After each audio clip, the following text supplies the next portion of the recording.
So let me be honest that when I was first asked, I did not say yes right away, but it did not take me long to agree. And if given the opportunity, as it turns out, I could probably talk for days on end about diversity. But it can be a sensitive topic, it can be a polarizing topic, but it is an important topic that must be talked about openly and honestly, and it is an honor to share with you here today. So I'm a career educator who has spent nearly 25 years in education, 20 of those being in Christian education. I'm undeniably Black, unapologetically Christian, and I stand before you as a mother, as a wife, as a daughter, as a sister. And in all of those titles, I do not speak for all mothers. I do not speak for all Christians. I do not speak for all educators, and I certainly do not speak for all Black people. But I stand before you to share the truth as I know it, and I hope to provoke your thoughts, I hope to influence your actions, and I hope to make this a great school year together. So this year has been like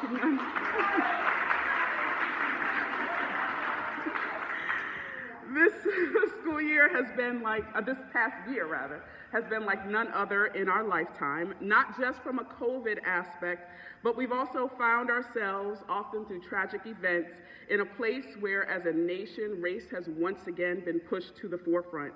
We've been forced to look in the mirror and examine whether our policies, our practices, even our very modes of operation are edifying or polarizing.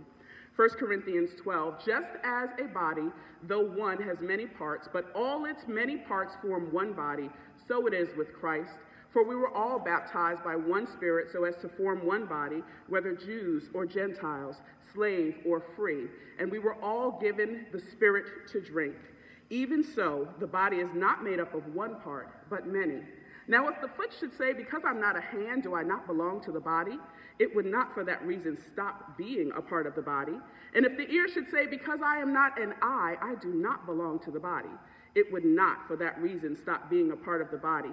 If the whole body were an eye, where would the sense of hearing be? If the whole body were an ear, where would the sense of smell be? But in fact, God has placed the parts in the body, every one of them, just as He wanted them to be. If they were all one part, where would the body be? As it is, there are many parts, but one body. The eye cannot say to the hand, I don't need you, and the hand can't say to the feet, I don't need you. On the contrary, these parts of the body that seem to be weaker are indispensable, and the parts that we think are less honorable, we treat with special honor, and the parts that are unpresentable are treated with special modesty, while our presentable parts need no special treatment. But God has put the body together, giving greater honor to the parts that lacked it, so that there should be no division in the body, but that its parts should be equal, should have equal concern for each other. If one part suffers, every part suffers with it. If one part is honored, every part rejoices with it. Now you are the body of Christ, and each one of you is a part of it. In 1997, I was a junior at Spelman College in Atlanta, Georgia, and as part of my degree in child development, I had to take a class called Multicultural Education. And I walked into that classroom with a cocky attitude and a mindset that said, I'm from Brooklyn, New York, the place where all cultures collide. There is nothing that this class can teach me about multiculturalism. My family is full of every race. It is full of Christians. It is full of Muslims, Jehovah's Witnesses, and even Jews. But I was wrong, absolutely wrong. First of all, my professor was a woman by the name of Dr. Christine King Farris. It may not be familiar to you, but she is the older sister of the Reverend Dr. Martin Luther King Jr. So how could I say I had nothing to learn from her? And she was my professor for multicultural education. But I entered her classroom with a closed mind. As the semester went on, my ears opened, my mind expanded, and my view of multicultural education matured. And on my last day with her, she said to me, I wish I had more time with you. I wish I had more time with you. I ended up with a C in her class, but I have never forgotten those words. She saw my growth, and she knew that I was teachable, but it was too late. And here's what I did learn. Multicultural education is bigger, diversity is bigger than black and white. It is about more than having a culturally inclusive classroom. It is certainly about more than just giving lip service and pacifying the cultural concerns that arise in our school, in our classroom. So as I stand here today, I pray that you will not be like that 20-year-old me, but that you will open your ears, open your heart, and hear and understand what there is to be said about diversity in education and about what reaching the different populations in our classroom should be, and about what it being culturally sensitive and being inclusive is. And as we move into the school year, I hope that we as educators remain teachable. I hope that we do not enter this year with a mindset that says there's nothing for me to learn. I hope that we are cognizant of the faces, the races, and the various groups that are represented in our classrooms. And I hope that we do more than just talk about diversity, but that we do actually the tangible things that matter to the populations that we serve. So here we go. So in our classrooms are students that fall into every manner of category that you can think of. And if we paint them all with the same brush, if we treat them all exactly the same way, we will miss the mark. If we fail to see the whole child, if we fail to teach the whole child, we will miss the mark. We have at least 3 children who will be here this year who fall on the autism spectrum. The way you relate to them has to be different. And the same is true of every population in your classroom. Each one of us is fearfully and wonderfully made, and if you fail to see them as such, if you fail to treat them as much, then you will fail them as an educator. We are products of our environment, products of our nature and our nurture, and we tend to gravitate toward those things that are familiar to us, things that are comfortable to us. It's not necessarily a bad thing, but it is a thing. We all have prejudices. We all have preferences. We are all biased in some way, shape, or form. And as educational leaders who are responsible for raising up the next generation of godly children, we have to be aware of our preferences. We have to be aware of our biases. We have to be aware of our prejudices so that we can operate in excellence in all things and at all times. Perhaps you're thinking, I'm not prejudiced, I'm not biased. Yes, you are, and I will prove it. There's a chart that I saw on Facebook entitled, "What is the perfect banana?" Have you seen it? Raise your hand if you've seen it. Have you seen it? It has a circle of 15 bananas ranging from greener than green to brown with no yellow in sight, and Susie has already claimed this banana.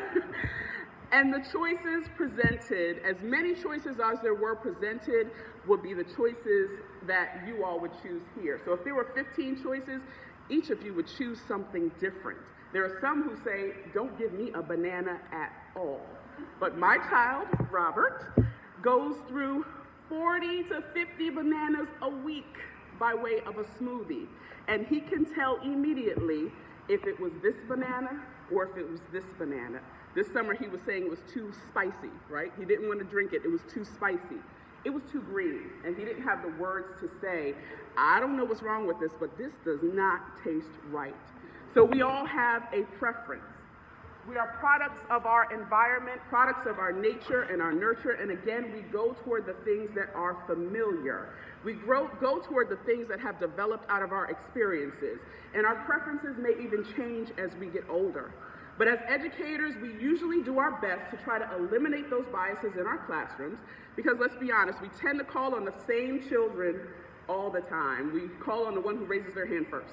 And it's probably the same kid, they don't know the answer, but they raise their hand first because you ask the question, they're gonna raise their hand first. So your eye goes toward them. And so we try to come up with things that will help us avoid that type of bias. We often call on the kid who we know knows the answer, especially if we're being observed. I'm being observed, I need you to get this answer right. I'm calling on you because I know you know it, right? So we've adapted some practices to help us eliminate these unintentional biases. So here I have a cup with some sticks in it. Do we know what this is? Yeah, this is to help us eliminate those biases. So we pull a name, and there's no way I could call on the same child twice because I'm just going to do it at random. I'm going to pull a name, I'm going to pull another name. So we have developed some systems, such as if you're wearing blue pants, line up. If you're wearing short sleeves, line up. If you have a bow in your hair, line up. So it helps us have some sort of randomness and make sure there's some sort of equity within the room. Because again, we all have biases and habits that make us gravitate toward the familiar. James says, not many of you should become teachers, my fellow believers, because you know that we who teach will be judged more strictly. We all stumble in many ways. Anyone who is never at fault in what they say is perfect, able to keep their whole body in check. When we put bits into the mouths of a horse to make them obey us, we can turn the whole animal.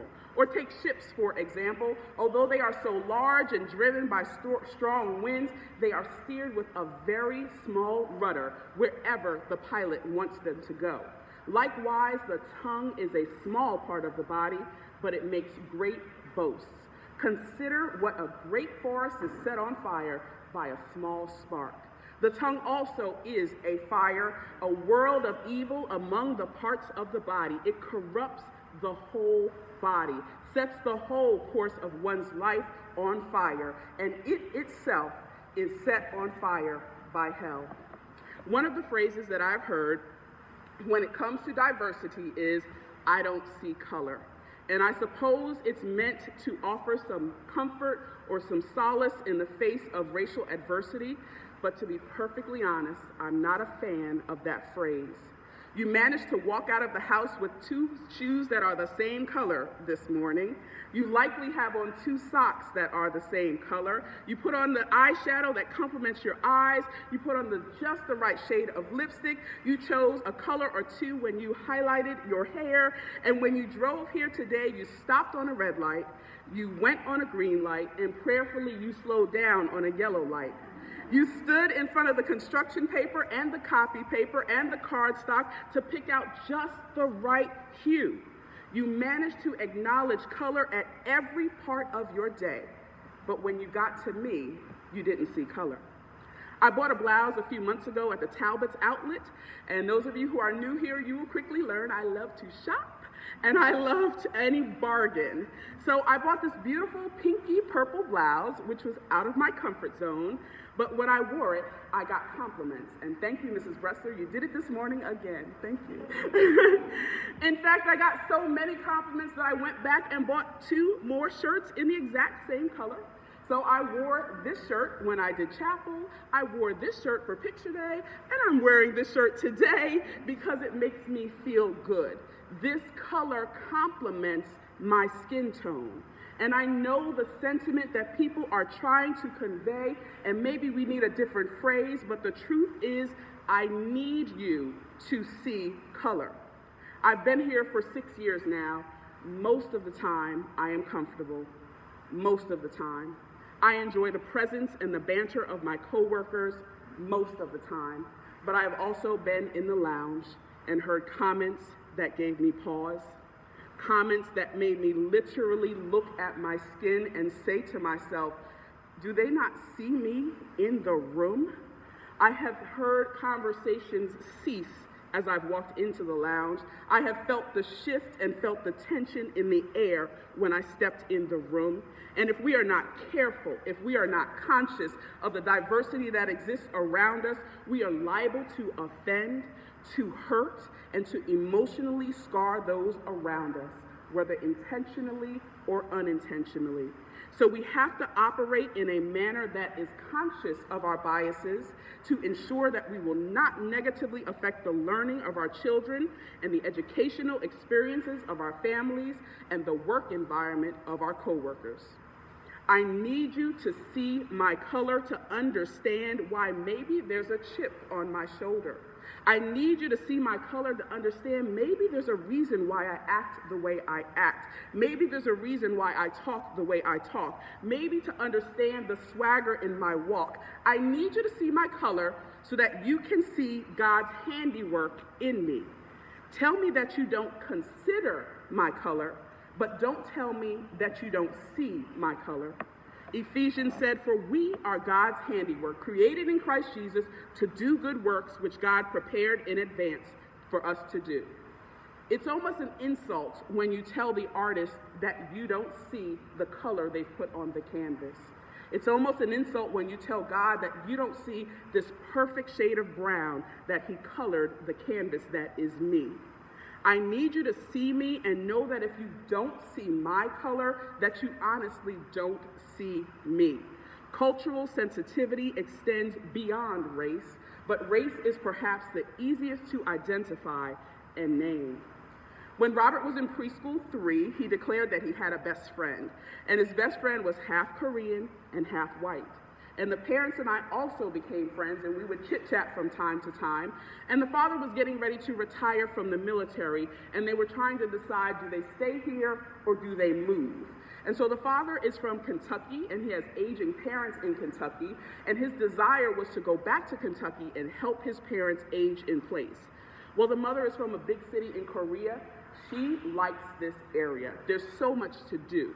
It's so many populations, so many places to go, so many things to do. And the father admitted to me that as much as he wanted to go back to Kentucky, Kentucky is not kind to his Korean wife and his Korean son. Now, every summer, the same little boy that Robert loves goes back to Korea and attends school where his aunt works. And his mother just texted me last week, they are back from Korea. But he does not love going to Korea every summer because he's made fun of, because he's not fully Korean. He talks like an American. He has an American name. He looks just a little different from the rest of them. And so we as teachers, as educators, need to be sensitive to who he is and know that his needs may be different. And he needs you to see that he is different in order for him to be successful in your classroom. Yes, you can love him just the same as the other students, but you must acknowledge that he is not the same. CRCS has families from all walks of life, and I usually take the inquiry calls when they call into the office. And so this one day I answered the phone, and this mother with a deep Southern twang called to explain that they had a vibrant, energetic little 5-year-old who was ready to start kindergarten.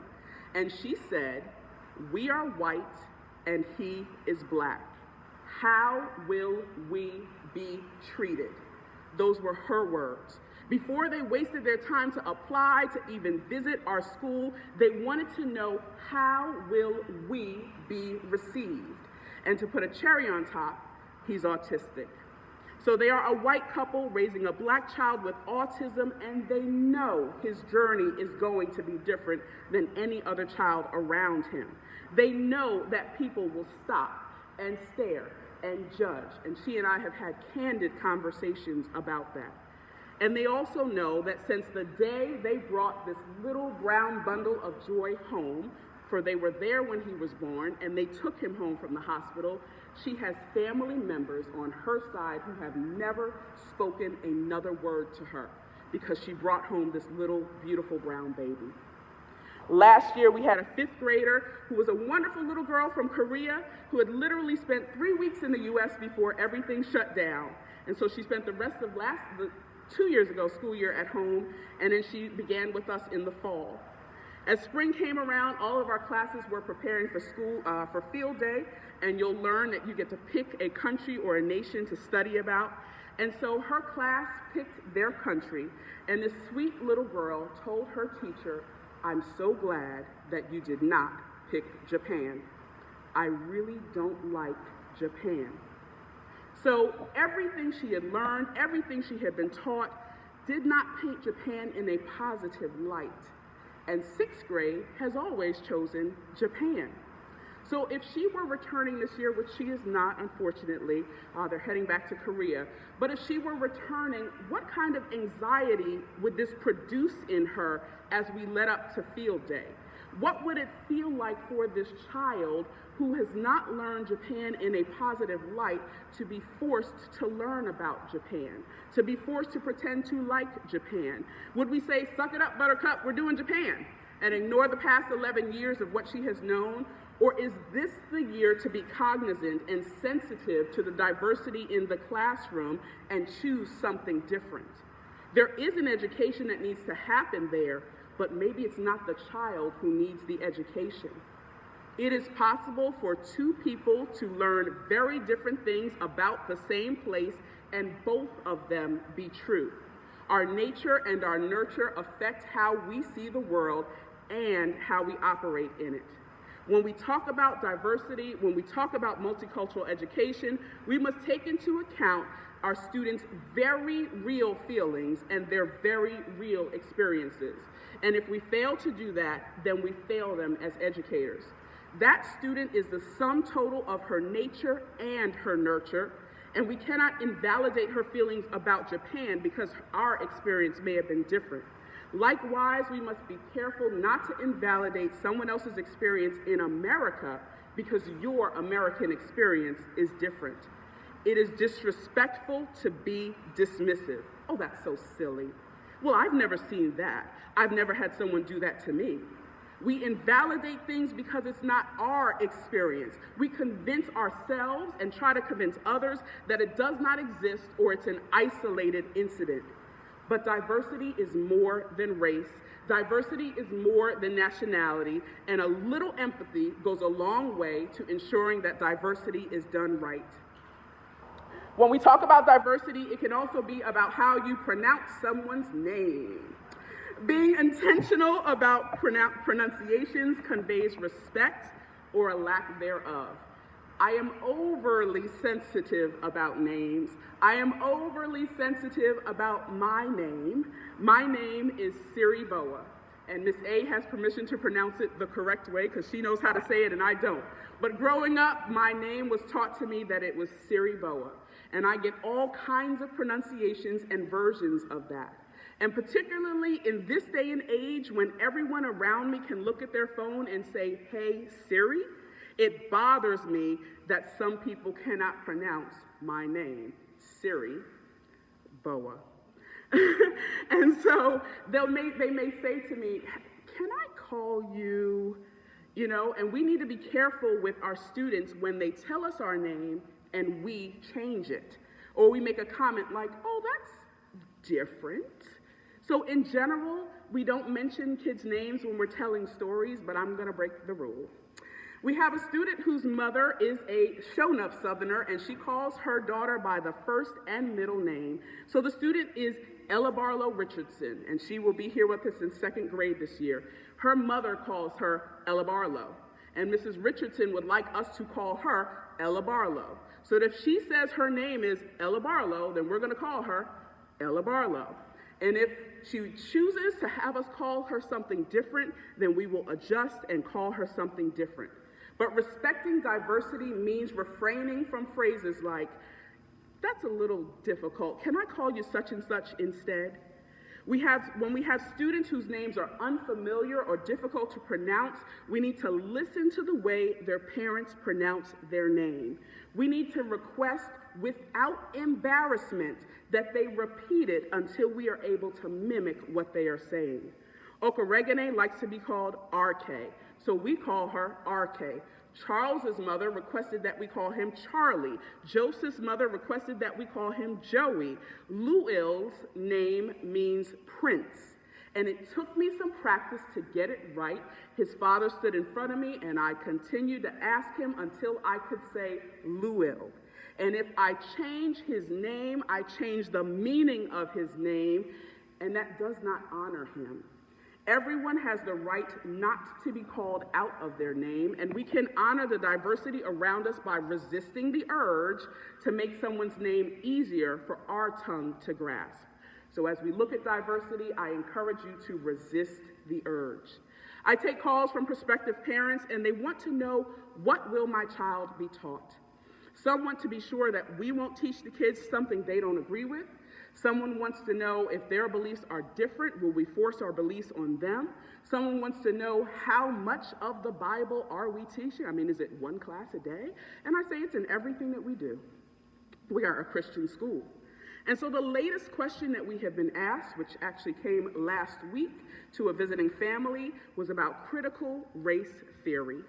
And I myself have read numerous articles and heard heated debate that is both for it and against it. And until I conduct my own balanced research and drown out the rhetoric, I cannot honestly say whether I am for it, against it, or sweep it under the rug as nonsense.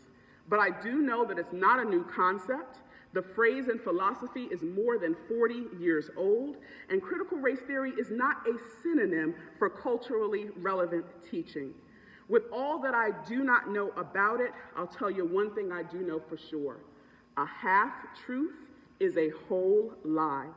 And if we are not integrating the entire story of America and who she is to all of her citizens, then we are lying to ourselves, we are lying to our students, and we are not serving them in the best way possible.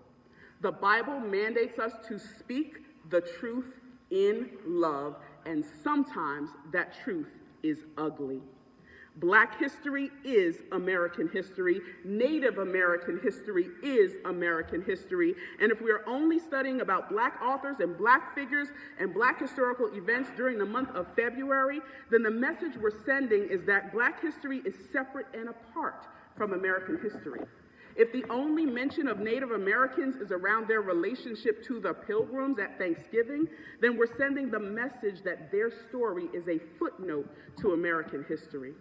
Ms. Snyder and I had a conversation a few years back about the field trips that we go on, and the one year in particular, we had some second grade parents who withheld their children from attending the tour at the Colonial Farms. Part of their argument was that they didn't want for their children to hear the story of slavery from someone other than themselves, nor did they want it to be glossed over or oversimplified.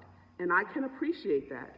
And Ms. Snyder came to me to ask my opinion, and I told her honestly, I don't have an opinion yet. But when Robert gets to second grade, by then I surely would have formed an opinion. But the question I also asked her was, is there a quota for how many people need to be offended before we reconsider our practices?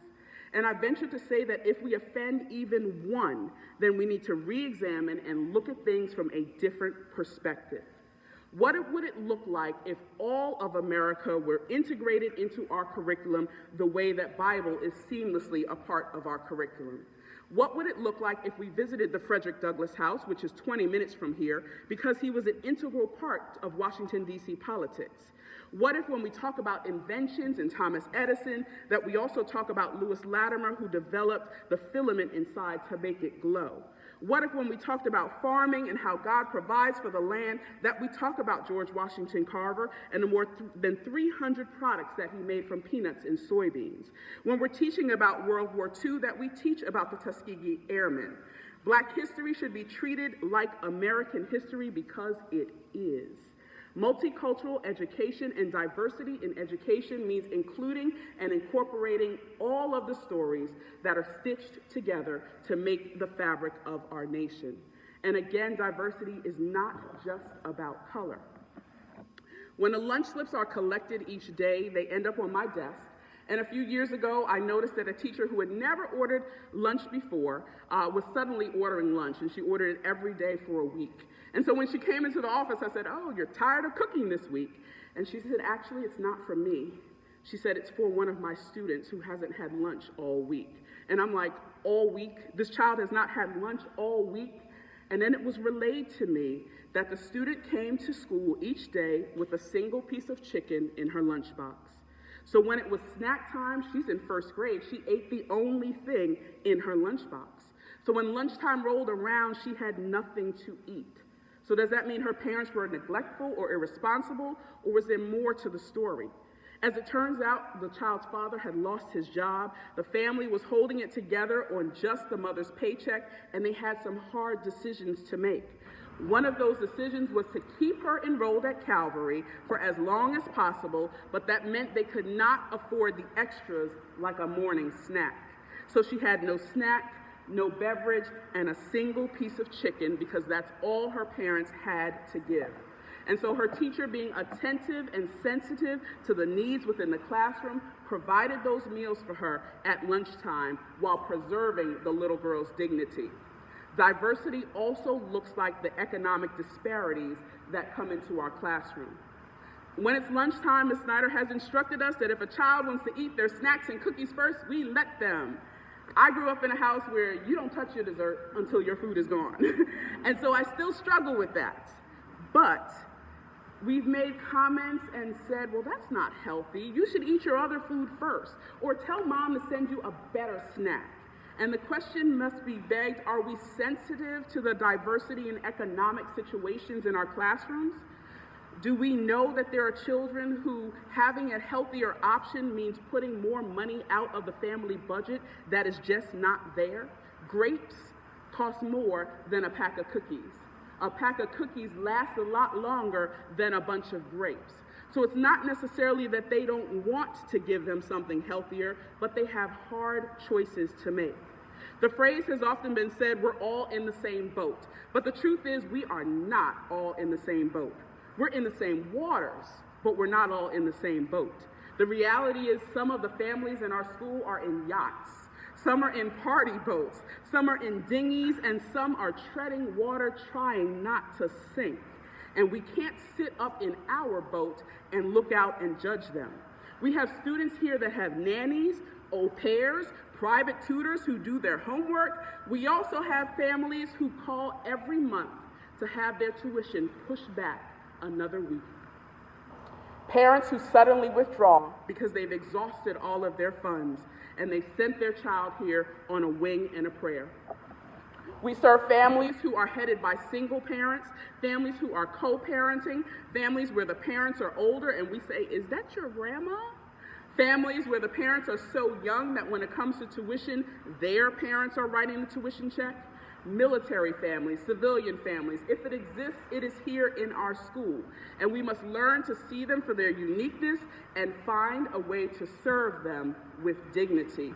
We must also be careful not to put our foot in our mouth and find a way to guard our tongue and to be edifying and non-judgmental.